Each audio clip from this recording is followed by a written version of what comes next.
Tristan Kumar's Dying Planet, The Season of Chaos. Narrated by Tristan Kumar. Act 6. The Vengeful Spirit. Part 26. In the Ruins.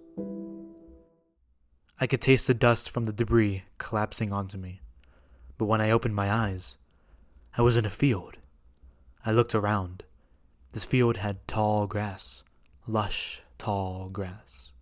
There was some soft music coming from over the hill. I noticed that my armor was gone, and I was wearing my clothes underneath, a white long-sleeve hooded shirt with rolled-up sleeves and black pants. There were no more scars or bruises on me. I was clean. I walked up the hill and saw a temple once I stood at the top. I groaned in pain. I was back in my self-made paradise, the life program. I started to walk toward the sun, but looked to the side. There were a bunch of people in white clothing like me. I made this place for the testers of the program to go after they've completed their task of being alive. They've all been here with no purpose for so long. They had small wooden stands set up to sit and talk. I sat on the chair with other people. They were talking softly to one another. "Want a drink?" the man in front of me said. "They have drinks in heaven?" I said to myself. "I can't. I'm 17. "I see. Want a water then?" he asked. "Sure," I said. He filled a glass of water and I drank. It was the purest thing that I had ever tasted in my life. I set the glass down and looked at my wrist. On it was a faded-out number, 576. I rubbed my fingers over it, distinctly remembering the first time that I had met General Rogers after escaping from this very place. It felt like yesterday when I had just met him. Now, he was gone. He was dead. I finished the glass and felt around my pockets. I had nothing at all. "I'm sorry, I can't pay you," I said to the bartender. "You're good. It's free," he said. I nodded at him in thanks and walked away. I looked at all the people around me. They had finished their mission, and now they were waiting for their eternal reward. For the past 3 years, I had completely forgotten all about them and everything else. Suddenly, I heard a loud cracking sound come from behind me over the hill. It sounded like an earthquake. From the hill came 2 running figures holding hands. When they came closer, I realized that they were children. I suddenly remembered that 4 years ago, when I was running through this area, and I saw this same figure who was now watching him. It was me, holding hands and running to the sun with Sylvie. He looked at me in confusion. I could almost see into his mind. He thought that he could finally escape from all the pain in his life. That once he went through the exit, his life would come full circle, and he would end his suffering. He thought that nothing else would matter anymore now that he was with Sylvie. Little did he know that Sylvie would be the one who practically killed him. I looked back toward the sun and ran faster. I suddenly realized that they were running from the falling void. I started to jog after them, but realized that all of the people were smiling. They were crying tears of joy. They could finally die, the one thing that they were waiting for forever. I turned back towards Sylvie and Rai running toward the sun. I spun back around and saw the world collapsing. I thought about all of the people that I had failed. If I went back, I would only make it worse. All of my hope was drained out of my body. Jamal was dead. General Rogers was dead. All of my allies were gone. Before the void reached me, I remembered the Sylvie from the building that I had crashed into. I knew, somehow, I had to save her. She was different. I felt my foot drop down into the void, but I gathered the courage and determination to start running toward the sun. I watched as everyone else fell into the void and finally met their end, but I wasn't done yet. I had one more thing to do. I was not going to die. I saw Sylvie and Rai enter through the door. And close it behind them. I reached my hand out, but they were gone. I ran to the door and started to frantically try to open it. After many tries, it finally opened up. I jumped inside as the void just reached the wall. I looked around in the room I was in. It wasn't the prison of the survivors, though. It was outside of a small inn. I looked at my wrist. The numbers were still there and faded. The building in front of me was a 2-story inn with old orange walls peeling off the side. In front was a sign saying, Plasma's Inn. Open. I walked toward the inn. The inn had a parking lot outside of it and was surrounded by a forest. A small street emerged from the forest at the edge of the parking lot, but eventually went back into the woods further down the street. I walked to the door. The door had a clear screen. The window was dirty and stained. I opened it and walked inside. I closed the doors and walked into the lobby. 2 hallways were going to the left and right, with a turn immediately after you've entered it. In front of me, there was also a reception desk, with no one occupying it. I looked around the reception desk inside the curved outcrop. Walking behind the desk, I stepped on something wet and squishy. I looked down. It was blood. Just a couple of drops, but still. I saw the blood trail head down the hallway to the left of the desk. I turned the corner and walked down the long, skinny hallway. The lights flickered as I walked by them. I followed the trail until it eventually turned to the foot of the door. I looked at the room number. It read 101. This door was more damaged and scarred than the others. I slowly opened it. On the ground were many things like papers and dust. The entire room was like that. The room had a small square kitchen. Next to it was a bedroom. On the bed were a bunch of white sheets with red splattered over them. I started to walk toward the bed to see what had happened, but I suddenly fell through the floor. I landed back in the same building I had crashed through. I looked around. The building had finally stopped collapsing. I groaned in pain. Sadly, my injuries did not go away. I looked at Sylvie. I stood up and immediately fell back down. I forgot that I had broken basically. The sun beat down on me as I slowly stood up and tried to go to Sylvie. After a lot of limping, I eventually made it to her. She was knocked out cold. I rubbed the blood away from her scar on her forehead. My suit was so dirty and damaged. I heard electricity crackling behind me and saw a web open up. I grabbed a metal pole and got ready to defend myself from whoever would walk through that web, whether it be the other Sylvie or something more sinister. But nothing happened. I dropped the pole weakly and grabbed Sylvie. I heaved her up into my arms and carried her through the web. Inside the web, I could see many more webs in an infinite mirror dimension. I could see many people walking through the many different webs for a mere second in the clump of webs. For a second, I thought I saw the other Sylvie, but I continued to walk through the web. I stepped out of the web and it closed behind me. I looked around. There were dark gray clouds looming overhead as the buildings around me were covered in dust. I saw a curved building.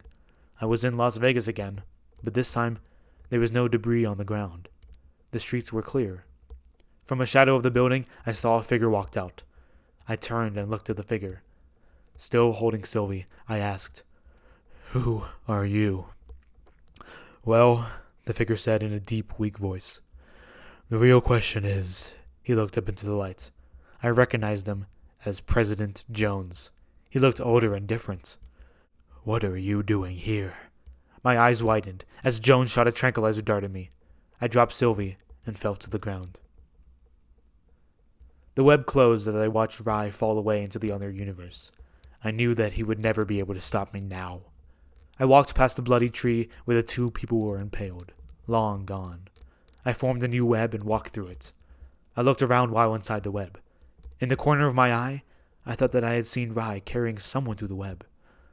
That would be impossible since I had just sent him away. Anyway, I continued walking through and ended up in the city of Las Vegas. The bright lights and sounds in the big city surrounded me as I walked down the street.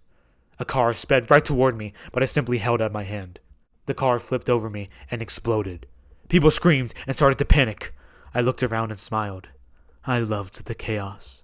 I jumped up and flew away. I landed in a grassy field. In the middle of the field was a road that headed to a large building. There were many small trees evenly spaced out as I walked down the street. I walked down the street and eventually ended up at a large door. I forced it open and looked inside. It was a hangar for supply drop-offs. I flew up above the door and formed a small web. Out of the web came a small box. Inside the box was a pulsing source of red energy. I placed the box on the ledge. I placed my hand on the box. "When the time is right, kill Rai," I said while I closed my eyes. I felt the energy pulse even more. Then I heard a small metallic roar from a small monster. I smiled and flew away from the building. I landed on a bridge. The bridge was under some tall trees in a calm neighborhood. The bridge was over a small stream that went down a hill to a large glass building. I walked into the school. I looked at the sign in front. It said, 10/31/32. Happy Halloween. I smiled. It was only a couple of days until the world would end. I woke up. I was in front of a small campfire. The other Sylvie was still knocked out, laying on the ground next to me. I placed my hand on my chest and my suit slowly went into it. Eventually, it reformed the black disc. My soft clothes felt good after everything, but they were stained with blood because I had been hit so many times. I looked around. The fire lit up the small area around us, but not enough. I couldn't even see the walls around me. I saw a small, tattered pillow next to me. I sat Sylvie up and placed her head on the pillow. I still wasn't sure who the Sylvie was and if I could trust her, but I had to try and protect someone. "Oh, so sweet," Jones said from behind me, making my heart jump. "Jesus," I said as I turned around. "You do care for her, don't you?" he said as he went next to me and took a seat. "It's not like that," I said. "She was in danger, and I helped her. I still don't really know who she is." "She was a nice kid, you know," he said as we looked at her. I suddenly remembered that President Jones had taken her in as a father figure for a while before he died. "Yeah, where are we?" I asked him. "I guess you could say that we're dead," he joked. I looked at him questionably. "I was joking, chill," he said as he put his hands closer to the fire to warm up. "This is the absence of all realities, dimensions, universes, whatever you want it to be." "The absence of all realities? What does that mean?" I asked. "Well, in my universe, everything went according to plan. You got off the planet, and I had finished what I was meant to do. I saw you all shoot up into space, but I found a red cube on the table. Something that wasn't supposed to be there from what I've heard. Anyway, the world started to shake, and I fell. The liquid seeped into my mouth, and I got transported here. There are others like me, or like the outcast of your story," he explained. "Continue," I said as I leaned in to listen more intently. "Once I arrived here, there were many other people with strange names like Dr. Philip, some kids named Sky, Knight, Electos, weird. My eyes widened at all of those names.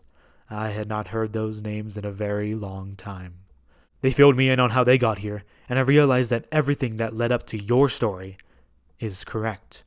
If we did one thing wrong and out of order from your story, we were banished here by some force.